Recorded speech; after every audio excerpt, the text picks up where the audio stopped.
మాటల్ని రాజకీయం చెయ్యవద్దు అనేది 100% కరెక్ట్. అదే సమయంలో కాకతాళీయంగా మాట్లాడినప్పటికీ కూడా మరి ఎదుటి వ్యక్తులు బాధపడినప్పుడు దాని గురించి రియాక్ట్ అవ్వాల్సిన విషయం కూడా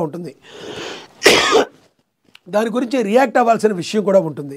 ఎందుకంటే ఈ రకంగా ఒక తెలంగాణలో ఉన్న నేతలు దిష్టి తగిలింది అనడాన్ని ఆయన నార్మల్గా మాట్లాడినప్పటికీ, పవన్ కళ్యాణ్ ఆంధ్రప్రదేశ్ ఉప ముఖ్యమంత్రి మాట్లాడినప్పటికీ ఇక్కడ నేతలు కానీ తెలంగాణ నేతలు బాధపడినప్పుడు అది తమ దృష్టికి వెళ్ళినప్పుడు పవన్ కళ్యాణ్ నేను ఆ ఉద్దేశంతో అనలేదు, అది జస్ట్ నార్మల్గా మాట్లాడింది, మీరు మాట్లాడినా చెప్పండి, లేదు అంటే ఒక ట్విట్టర్ ద్వారా మీరు మీ యొక్క మనోభావాలు దెబ్బతిన్నాయని నేను ఉద్దేశం నాది కాదు కాబట్టి అనేదా భావించొద్దని ఆయన ఒకటి చెప్తే ఒక ట్వీట్ చేసినా కూడా ఇది ఇక్కడితో ఆగిపోయేది, గోటితో పోయేదాన్ని గొడ్డల దాకా తెచ్చుకోవాల్సిన అవసరం లేదు. ఎస్, ఒక్కొక్కసారి మనం మాట్లాడిన మాటని వక్రీకరించడానికే కొన్ని రాజకీయ పార్టీలు ఉంటాయి. ఎందుకో భవిష్యత్తులో ఫ్యూచర్లో జనసేన పార్టీ మాకు ఇక్కడ థ్రెడ్డింగ్ అవుతుంది అనుకోవచ్చు, లేదంటే జనసేన పార్టీతో కొన్ని ఇబ్బందులు ఉన్నాయనుకోవచ్చు, కాబట్టే కొంతమంది టార్గెట్ చేసి మాట్లాడవచ్చు. ఎందుకంటే దానికి తెలుసు పవన్ కళ్యాణ్ బీజేపీతో కూటమిలో ఎన్డీఏ భాగస్వామ్యంలో ఆంధ్రప్రదేశ్లో ఉన్నారు. ఆ ఓట్ల ప్రభావం ఏమన్నా ఉంటే మరి రేపొద్దున ఏ పార్టీలకైనా ప్రభావం ఉంటుంది.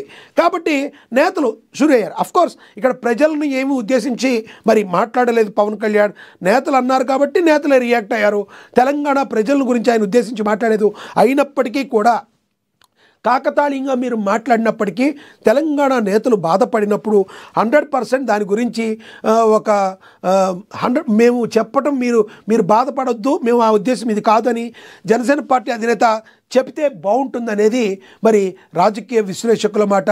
అదే సమయంలో ఇంత నార్మల్గా క్యాజువల్గా మాట్లాడిన దానికి ఇంత సీన్ క్రియేట్ చేసి జగదీశ్వర్ రెడ్డి గారు, కోమటిరెడ్డి వెంకటరెడ్డి గారు, అబ్బో చాలామంది హేమీలందరూ చాలా పెద్ద నేతలు వీళ్ళందరూ కూడా ప్రజెంటు మంత్రులు ఎమ్మెల్యేలుగా ఉన్నారు.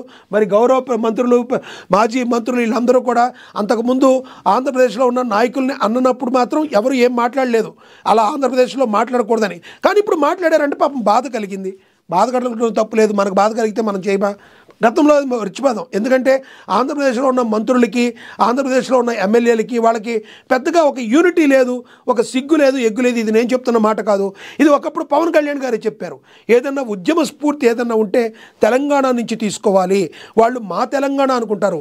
దానికి నిదర్శనమే బీఆర్ఎస్లో ఉన్న జగదీశ్వర్ రెడ్డి గారు రియాక్ట్ అయ్యారు, కాంగ్రెస్ నేతలు రియాక్ట్ అయ్యారు, పెద్ద పెద్ద ఎమ్మెల్యేలు, పెద్ద పెద్ద నాయకులు, వీళ్ళందరూ కూడా చాలా పెద్ద నాయకులు, మనకు తెలుసు కదా. ఈ నాయకులందరూ కూడా రియాక్ట్ అయ్యారు. మరి పవన్ కళ్యాణ్ని తరిమి కొడతామన్నారు. కాబట్టి పవన్ కళ్యాణ్